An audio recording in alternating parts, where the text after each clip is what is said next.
তোমরা নিজেকে পরিবর্তনের সিদ্ধান্ত নাও। ঠকবা না ইনশাআল্লাহ। আল্লাহকে সেজদা দিয়ে কেউ ঠকে না। প্রিয় নবী সাল্লাল্লাহু আলাইহি সাল্লামকে অনুসরণ করে কেউ ঠকে না।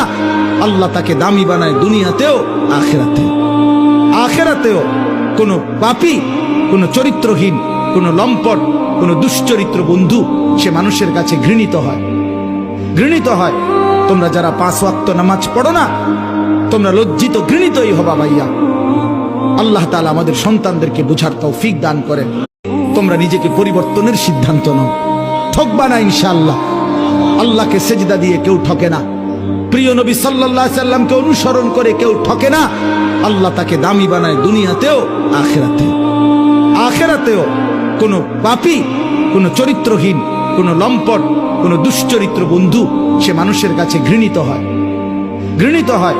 তোমরা যারা 5 ওয়াক্ত নামাজ পড়ো না, তোমরা লজ্জিত ঘৃণিতই হবা ভাইয়া। আল্লাহ তাআলা আমাদের সন্তানদেরকে বুঝার তৌফিক দান করেন।